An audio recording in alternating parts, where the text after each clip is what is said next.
Man wants to return something we don't even sell, that he bought from a completely different company, and won't take no for an answer.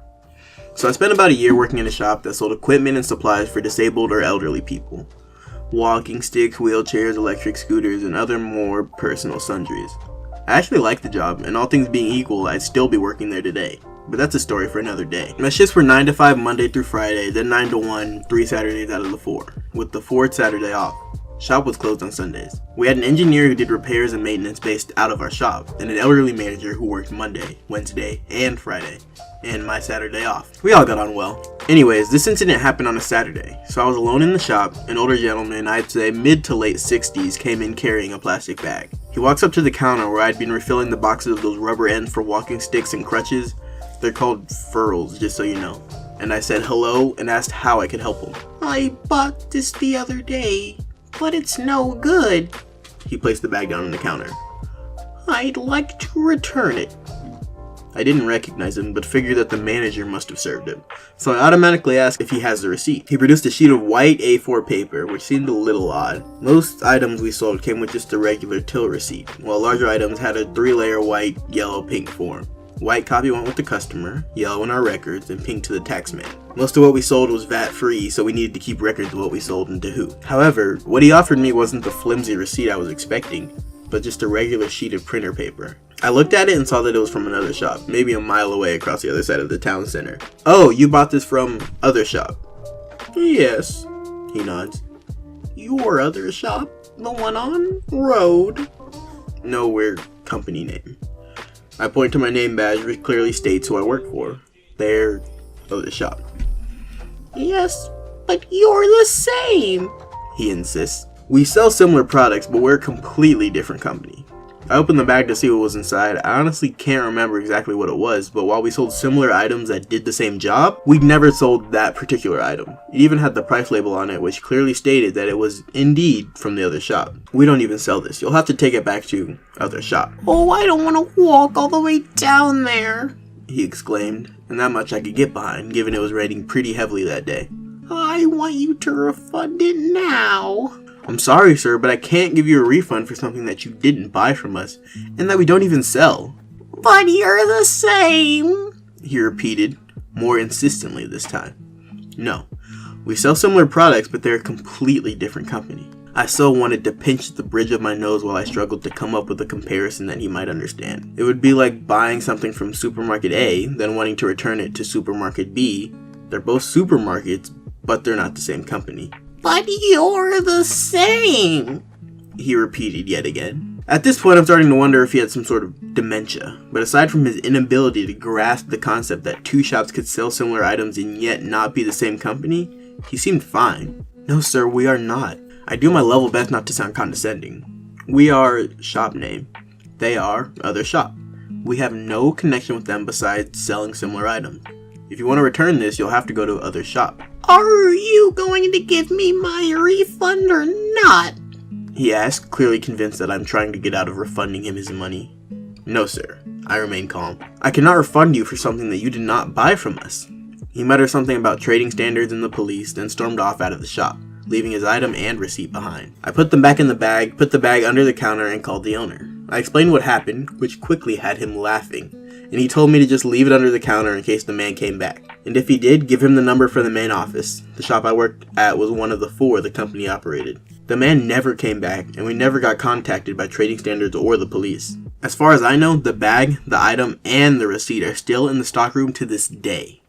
As an aside, the other shop closed suddenly, as in the owners left in the middle of the night, not even telling the staff, after they were caught by trading standards selling a secret shopper something completely unsuitable for their stated needs, but cost twice as much as what they actually needed was.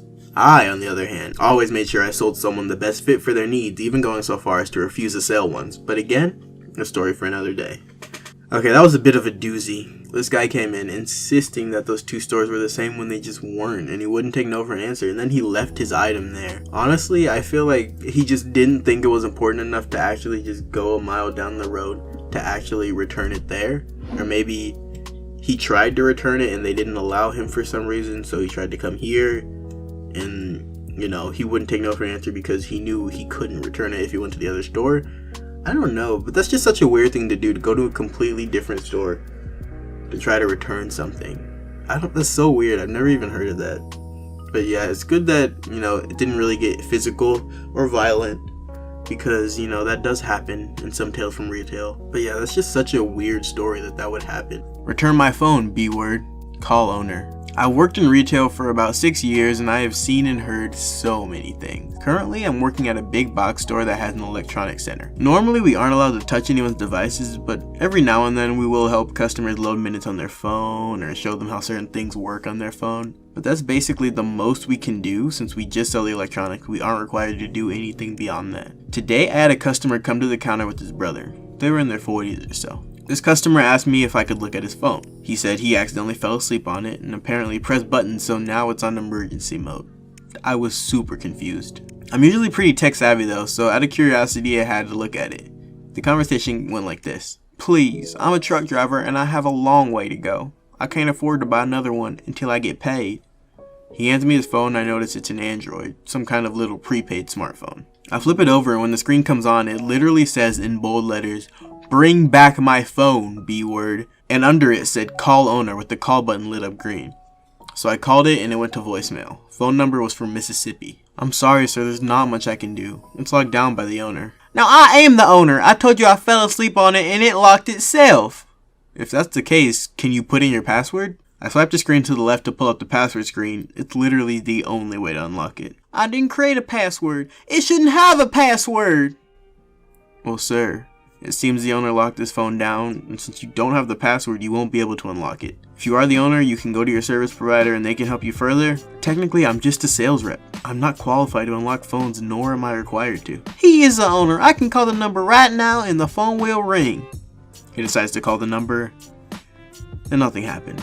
At this point, I'm still confused as to why they would think a big box store could unlock this phone. Give me a second and I can call my manager. He might be more able to help you out since he's pretty tech savvy.